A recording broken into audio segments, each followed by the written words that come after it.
მოგესალმებით, ეთერშია გადაცემა სპორტის დაფა. დღეს 23 საათსა და 45 წუთზე საზოგადოებრივი მაუწყებლის ეთერში დაბრუნდება ჩემპიონთა ლიგა. უკვე რა თქმა უნდა, პლეი-ოფის სტადიით, მერვე ფინალები იქნება პირდაპირ ეთერში. მანამდე კი რა თქმა უნდა, ყოველკვირეული გადაცემა სპორტის 360 22 საათზე იქნება, სადაც თავარი თემები აგერ ჩვენ დაფაზეც ეგიძლიათ ნახოთ. 1000-ის სარაგბო 1000-ის მიმოხილვა პირველი ტურის, რა თქმა უნდა, ვისაუბროთ ჩემპიონთა ლიგაზეც და ძიუდოს გრან-პრი საფრანგეთის, თუმცა ჩვენს გადაცემაში დღეს ჩემპიონთა ლიგას დაუთმობთ დროს და ჩვენი სტუმარია ლევან ღუდუშაური, ჩვენი კოლეგა.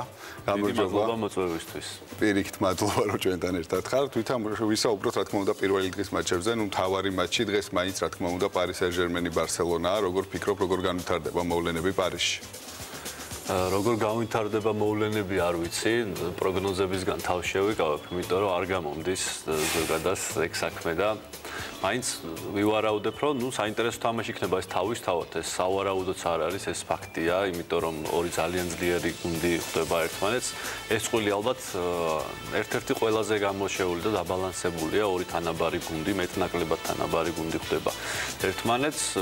შეგახსენებთ, რომ პარი სენ-ჟერმენი ბოლო 4 წელიწადში უკვე მესამედ ხვდება, მათ შორის მეორედ პლეი-ოფის სტადიაზე ბარსელონას და ორივეჯერ წააგო, აქედან გამომდინარე აი ჩამოყალიბების პროცესში, გრანდად ჩამოყალიბების პროცესში, როგორც არაბული ინვესტიციების მისვლის შემდეგ მოხდა პარი სენ-ჟერმენში, კიდევ ერთხელ უნდათ რომ დაძლიოს ბოლოს და ბოლოს ამ ბარსელონას. სტატისტიკა არ არის პარი სენ-ჟერმენის მხარეს ჩემპიონთა ლიგაში. სტატისტიკას ნამდვილად არ არის პარი სენ-ჟერმენის მხარეს. ბარსელონა ზოგადად ითვლება ამ ტურნირის მთავარ ფავორიტად. რაც შეეხება პარი სენ-ჟერმენს, გუნდი ძალიან კარგ ფორმაშია. უნაი ემერი როგორც ჩანს უკვე ახორციელებს თავის იდეებს კლუბში. ბოლო პერიოდში პარი სენ-ჟერმენი ძალიან კარგად გამოიყურება საფრანგეთის ჩემპიონატში, ისევე როგორც ბარსელონა პრიმერა დივიზიონში. მოკლედ ძალიან საინტერესო თამაში იქნება.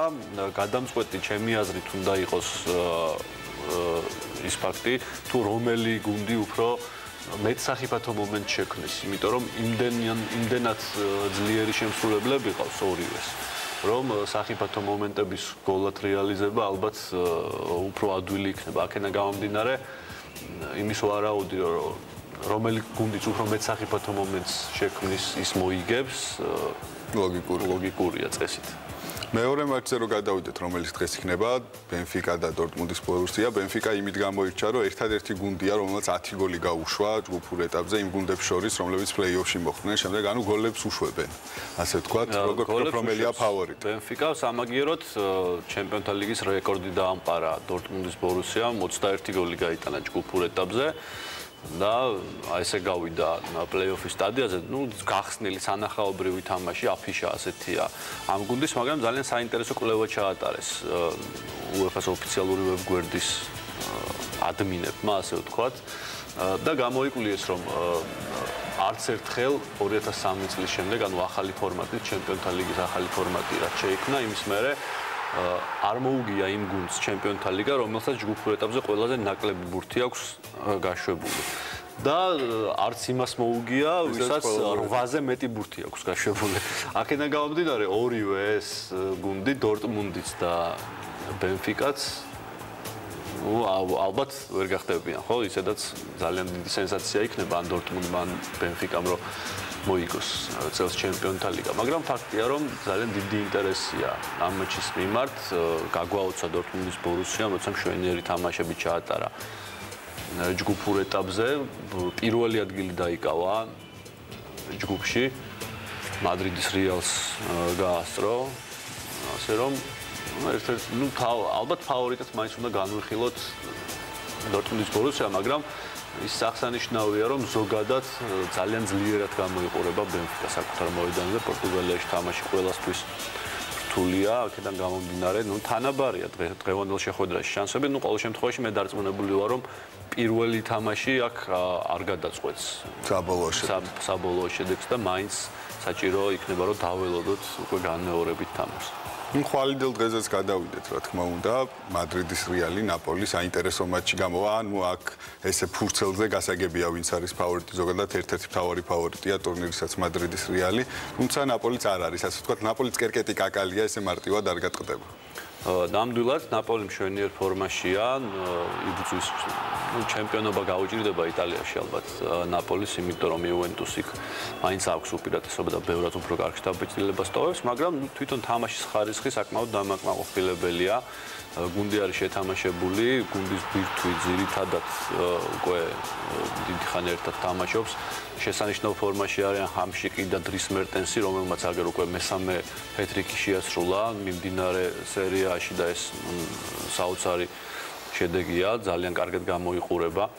ეს ფეხბურთელი, რაც შეეხება მადრიდის რეალს, გასაგებია, რომ გუნდი არის ჩემპიონთა ლიგის მოქმედი მფლობელი, არის მუდმივად ჩემპიონთა ლიგის გათამაშების ერთ-ერთი ფავორიტი და თამაშობს საკუთარ მოედანზე, რაც რა თქმა უნდა აძლევს იმის შანსს, რომ პირველ მატჩში მოიპოვოს კომფორტული უპირატესობა და შემდეგ უკვე შვიდად იყოს. თუმცა არ უნდა დაგვაუწყდეს ისიც, რომ ვერ მიიღებს დღეს ხვალ თამაში მონაწილეობას, რაც გადაწყვეტილია უკვე გარეთ ბეილი, იმიტომ რომ ალბათ ვერ მოასწრებს მაინც გამოჯანმრთელებას, ბოლო ვარჯიში კი ვარჯიშია, მაგრამ არ მგონია რომ ძირითად შემადგენლობაში მოხვდეს. და სხვათა შორის კიდევ ერთი ინფორმაცია ეხება კრისტიანო რონალდოს. კრისტიანო რონალდომ გამოტოვა მატჩის წინ, ანუ დღევანდელი ვარჯიში, რომელიც ჩაატარა მადრიდის რეალმა და ვარაუდობენ, რომ შეიძლება მანაც ვერ მოასწროს. ორი ასეთი ლიდერის გარეშე შეიძლება ძალიანაც გაუჭირდეს მადრიდის რეალს. ზოგადად მადრიდის რეალს იტალიურ კლუბებთან პლეი-ოფის სტადიაზე ძალიან უჭირს. ბოლო თუ არ ვცდები 9 მცდელობიდან 7-ში, როცა იტალიურ გუნდებთან ჰქონდა საქმე, ვერ მოახერხა ამ ბარიერის გადალახვა და მხოლოდ ორჯერ მოახერხა. ერთ-ერთი ამ ორიდან იყო შარშანდელი სეზონი, როცა რომას მოუგო. რომა ისედაც ძალიან სუსტად გამოიყურება ხოლმე ჩემპიონთა ლიგაზე და იქაც პირველ თამაში რომში მოიგო 2-0 მადრიდის რეალმა და იქაც მაინც და მაინც რო ვთქვათ, რომ ჯობდა მადრიდის რეალი რომას და ვთქვათ, ყველა კომპონენტში დაიჩაგრა, ასე არ იყო და შემდეგ უკვე სანტიაგო ბერნაბეუზე საკმაოდ სერიოზული წინააღმდეგობა გაუწია რომამ. ასე რომ ერთ-ერთი მთავარი ინტრიგა ხვალინდელი დღის ჩემი აზრით ეს იქნება, რომ მადრიდის რეალს კვლავ მოუწევს იტალიურ გუნდებთან დაპირისპირება. ბოლო მატჩი, რომელიც ამ კვირაში გაიმართება ჩემპიონთა ლიგის ფარგლებში, არის მიუნხენის ბაიერნი არსენალს უპირისპირდება. არსენალი, ასე ვთქვათ, ვალენტინობის დღისათვის მეოთხე ადგილზე გადმოვიდა ისევ პრემიერ ლიგაში, ბაიერნი ლიდერია, რა თქმა უნდა. როგორ ფიქრობ, რომელია ფავორიტი ამ ორ შორის? მუდაოდ ბაიერნია ფავორიტი, მის მიუხედავად, რომ მაინც და მაინც საუკეთესო ფორმისგან შორსა. უпростоრად ბაიერნის თამაში აღარ არის ისეთი ფეერიული, როგორც იყო თქვათ წინა წლებში, როცა გუნდის იუპაინკენსი ან ხოსე გვარდიოლა წვრთნიდა. კარლო ანჩელოტი არის ლიგის სპეციალისტი, ალბათ ლიგაზე მასზე გამოცდილი არავინა ამ წვრთნელებს შორის, მაგრამ ადაპტირება ასეთ გუნდებთან, რომელსაც წვრთნის იგივე ხოსე გვარდიოლა და უფრო სწრაფ თამაშს აკეთებს აქცენტს, მაინც თავიდანვე ასე ვფიქრობდი, რომ გაუჭირდებოდა კარლო ანჩელოტის, მაგრამ ინერციით მაინც წავიდა, გუნდი არის პირველ ადგილზე ბუნდესლიგაში, მაგრამ არც ისეთი უპირატესობა აქვს, როგორც ბოლო წლებში მიგვაჩვია ბაიერნმა. ამის მიუხედავად მგონია, რომ მიუნხენის ბაიერნი კარლო ანჩელოტისთან ერთად არის ერთ-ერთი მთავარი ფავორიტი ჩემპიონთა ლიგის მოგების, იმიტომ რომ ჯერ ერთი რომ შემადგენლობა ყავს ბრწყინვალე, მეორე რომ კვლავ არ უმართლებს და ეს რაღაც ლუზერის სინდრომი არ მინდა მიწყინონ ახლა არსენალის შემადგენლობა, მაგრამ ეს ლუზერის სინდრომი თითქოს ჩამოუყალიბდა ლონდონის არსენალს. მუდმივად ისინი გადიან პლეი-ოფში, მაგრამ შემდეგ ვეღარ მუდმივად ხვდებიან შემდეგ ძლიერ მოწინააღმდეგეს ფავორიტს იმ წლის გამოკვეთილ გუნდს და უშანსოდ მარცხდებიან ხოლმე საწყის სტადიაზე და ვეღარ ახერხებენ უკვე ვერც ნახევარფინალში. თან ხშირად სწორედ ბაიერნს ხვდებიან და ისიც რაღაც კომიკურია ის სიტუაციაც, რომ პირველზე გავიდა როგორც იქნა ჯგუფში არსენალი და ჯგუფის შემდეგ მაინც პირდაპირ ბაიერნს დაეჯახა. სუსტი მეტოქე მაინც არ ხდება ხოლმე ასეთი რამე, მაგრამ ყოველთვის ხდება რატომაც არსენალის თავს. ნახოთ, უშანსოდ ყოველ შემთხვევაში ხა გამოუცდელი გუნდი არსენალს არ ეთქმის, თუ ვინმეს გამოცდილებაზე შეიძლება საუბარი ეს არსენ ვენგერია. კარგი შემადგენლობაა გუნდში, მაგრამ ეს გამარჯვებულის მენტალიტეტი და ლიგაზე წარმატებული თამაში მაინც სხვა არის, იმიტომ რომ ჩემპიონთა ლიგა ყველაზე პრესტიჟული საკლუბო ტურნირია ფეხბურთში და ბაიერნი კი გუნდია, რომელიც ხშირად გადის ხოლმე 4 საუკეთესო გუნდს შორის და ხშირად იგებს საერთოდ ჩემპიონთა ლიგას. არსენალს კი ასეთი რამ არ აქვს. ამ წყულში ისე მთავარი მწვრთნელების დაპირისპირება ძალიან საინტერესო იქნება, მით უმეტეს რომ არსენ ვენგერს ამ ბოლო დროს ძალიან აკრიტიკებს ინგლისური, ბრიტანული პრესა ზოგადად და მასაც რაღაც დასამტკიცებელი ექნება ალბათ. დასამტკიცებელი არსენ ვენგერს ექნება ის, რომ მეოთხე ადგილზე აღარ უნდა გავიდეს პრემიერ ლიგაში, თორე ჩემპიონთა ლიგის მოგებას ახლა არ მგონია ამ კლუბის ხელმძღვანელები უსახავდნენ მიზნად არსენ ვენგერს, იმიტომ რომ ვაღიაროთ, რომ არსენალზე ბევრად ძლიერი გუნდები მონაწილეობენ ჩემპიონთა ლიგის პლეი-ოფის სტადიაზე. აქედან გამომდინარე, ამ წყვილში მაინც უდაო ფავორიტად მე მუნხენის ბაიერნი მგონია და იგივე მწვრთნელის დაპირისპირებაშიც, ჩემ გემოვნებაში პირადად კარლო ანჩელოტი უფრო ჯდება ვიდრე არსენ ვენგერი, რომელიც უკვე მწვრთნელობიდან რაღაც პედაგოგობამდე გარდაიქმნა ჩემი აზრით.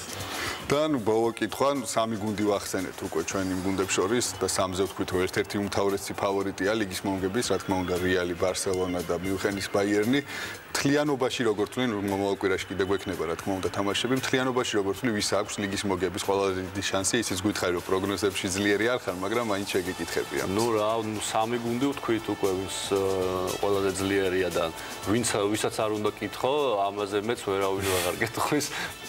ბაიერნი, არსენალი და ბაიერნი, ბარსელონა და მადრიდის რეალი რო ყავს ჩამოთვლილი და კიდევ ვიღაცას რო ეძებ, რომ იმანაც შეიძლება მოიგოს, ერთადერთი ვინ შეიძლება მოძებნო, ეს არის მადრიდის ატლეტიკო, რომელიც ისეთი ძლიერი აღარ არის როგორც წინა სეზონში.